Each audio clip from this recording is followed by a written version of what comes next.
Hello दोस्तों, मैं लेके आ गया चाणक्य नीति का 7वां अध्याय।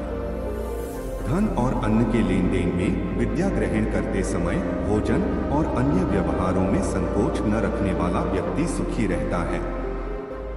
शांत चित्त वाले संतोषी व्यक्ति को संतोष रूपी अमृत से जो सुख प्राप्त होता है वह इधर उधर भटकने वाले धन लोभियों को नहीं होता। अपनी स्त्री, भोजन और धन, इन तीनों में संतोष रखना चाहिए और विद्या, अध्ययन, तप और दान करने कराने में कभी संतोष नहीं करना चाहिए। दो ब्राह्मणों के बीच से, अग्नि और ब्राह्मण के बीच से, पति और पत्नी के बीच से, स्वामी और सेवक के बीच से तथा हल और बैल के बीच से नहीं गुजरना चाहिए। पैर से अग्नि, गुरु, ब्राह्मण, गौ, कन्या, वृद्ध और बालक को कभी नहीं छूना चाहिए।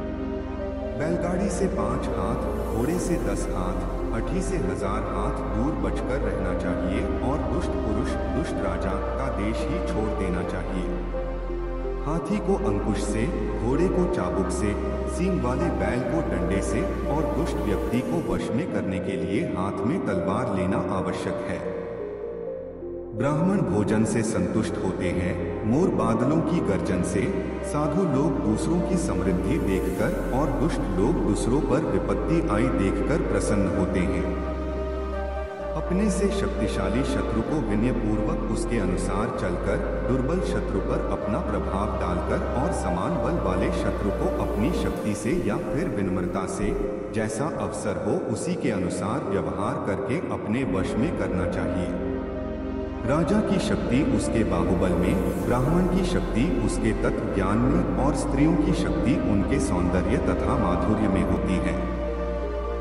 संसार में अत्यंत सरल और सीधा होना भी ठीक नहीं है। वन में जाकर देखो कि सीधे वृक्ष ही काटे जाते हैं और टेढ़े मेढ़े वृक्ष यूं ही छोड़ दिए जाते हैं। जिस सरोवर में जल रहता है, हंस वही रहते हैं और सूखे सरोवर को छोड़ देते हैं। पुरुष को ऐसे हंसों के समान नहीं होना चाहिए जो कि बार बार स्थान बदल ले। कमाए हुए धन का दान करते रहना ही उसकी रक्षा है।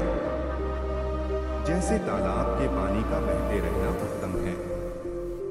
संसार में जिसके पास धन है उसी के सब मित्र होते हैं, उसी के सब बंधु बांधव होते हैं, वही श्रेष्ठ पुरुष गिना जाता है और वही ठाठ बाट से जीता है।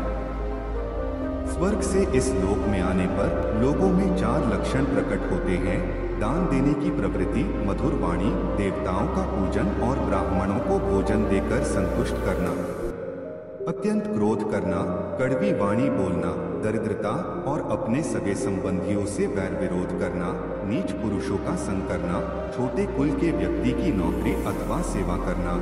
ये 6 दुर्गुण ऐसे हैं जिनसे युक्त मनुष्य को पृथ्वी लोक में ही नरक के दुर्भोगों का आभास हो जाता है। मनुष्य यदि सिंह की मांद के निकट जाता है तो गजमोती पाता है और सियार की मांद के पास से तो बछड़े की पूंछ और गधे के चमड़े का टुकड़ा ही पाता है। जिस प्रकार कुत्ते की पूंछ गुप्त स्थानों को ढांप सकने में व्यर्थ है और मच्छरों को काटने से भी नहीं रोक पाती, उसी प्रकार बिना विद्या के मनुष्य जीवन व्यर्थ है। बोलचाल अथवा वाणी में पवित्रता, मन की स्वच्छता और यहाँ तक कि इंद्रियों को वश में रखकर पवित्र करने का भी कोई महत्व नहीं, जब तक कि मनुष्य के मन में जीवन मात्र के लिए दया की भावना उत्पन्न नहीं होती। सच्चाई यह है कि परोपकार ही सच्ची पवित्रता है। बिना परोपकार की भावना के मन, वाणी और इंद्रियां पवित्र नहीं हो सकती।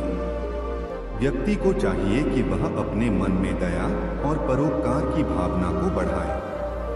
जिस प्रकार फूल में गंध, तिलों में तेल, लकड़ी में आग, दूध में घी, गन्ने में मिठास आदि दिखाई न देने पर भी विद्यमान रहते हैं, उसी प्रकार मनुष्य के शरीर में दिखाई न देने वाली आत्मा निवास करती है। यह रहस्य ऐसा है कि इसे विवेक से ही समझा जा सकता है।